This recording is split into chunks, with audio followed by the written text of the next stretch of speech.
We have got a war in Afghanistan, the British and Americans, and it is now becoming recognised as a war. It is no longer a police function. Too many are dying.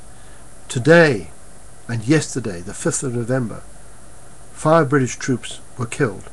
And what about the injured? There's at least another 10 injured in that particular thing, which they haven't mentioned.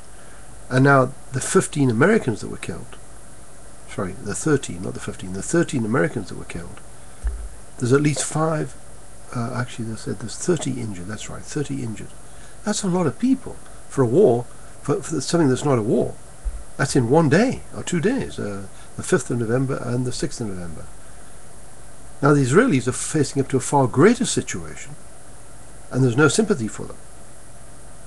There's 6 million Jews there, who are surrounded by 350 million Arabs. We have seen what they've done to our London. In London, they bombed London.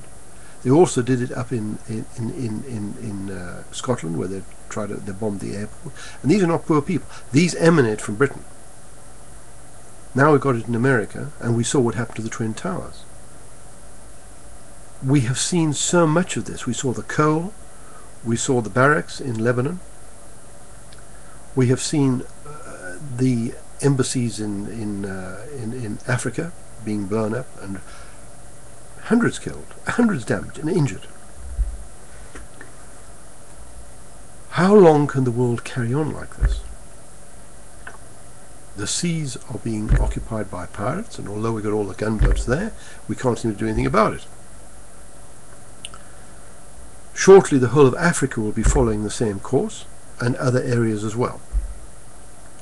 Then we've got problems. Instead of nailing it in the word go and blowing the boats out the water, which you've got to do, throw this human rights thing out the window because it doesn't work. Those men are out there to do nonsense. They've got to be taken out. Instead of that, we're patting them on the back, putting them ashore and letting them go. It is ridiculous. So our whole trade and everything is going to be put under threat. This isn't going to work. If they want to help them, stop firing them, go and help them in those countries. They tried that. I remember the Americans going up the beaches. I remember the Americans going down the beaches backwards onto their boats and then disappearing because they couldn't handle Somalia.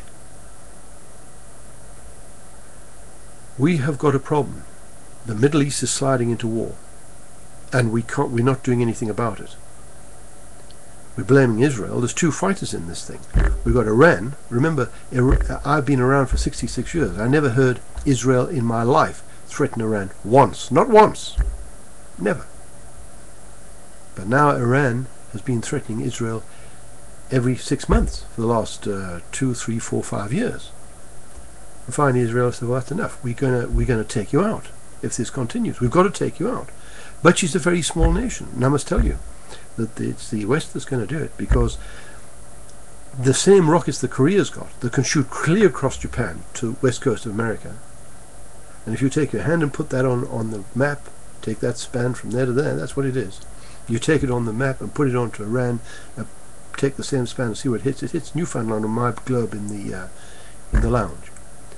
That means the whole of Europe, every city in Europe, including Germany, is under this threat.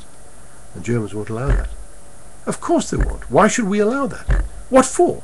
For a pipsqueak nation that's corrupt, that kills its peoples because they're protesting, that treats its woman like dirt, wrapping them up in shrouds, they call them, whatever they call them. They look terrible. And they want us to adopt that same sort of law over here. Forget about it. We in actual fact are British. This is our nation. I couldn't care what our government says. We've got to actually take hold of the situation. And in the coming elections, we've got to make sure that we vote for anybody who is pro-Britain.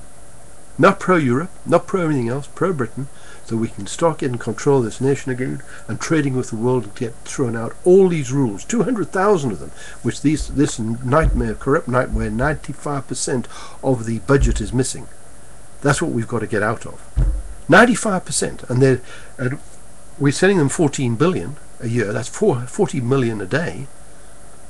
That's what it's 40 million a day. We don't need Europe. Europe is sclerotic. It's constipated. It's got so many rules and regulations. Half of them have watched them, half of them not. And our government puts gold plating on them.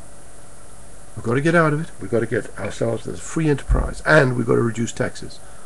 That's what Margaret Thatcher and Reagan did, by the way, when they got into power. And these nations were sclerotic as well. And then what they did was they chucked all those high taxes out, brought them down, and they got the entrepreneurial spirit going again. They climbed, as soon as Labour came in, they started to push up those taxes, push up the taxes, and now it's sclerotic again. We've got to get rid of this. I couldn't care what the debts are anywhere. We've got to make this country work again, as it has always done. But we have got to get healthy again so we can face up to this nightmare that's coming to us in the Middle East. And the Bible says it starts in the river Euphrates. Read it. It's there. And that's what's going on right now. The river Euphrates is on the border of Iran and Turkey, and it goes through Iran. Look at it. We are facing up to the end of our civilization. Because once they start throwing those bombs, there's no stopping. Because Iran is linked to Korea, and Korea is linked to China, and China is linked to Russia. This is a huge alliance which you're talking about. Thank you very much for listening.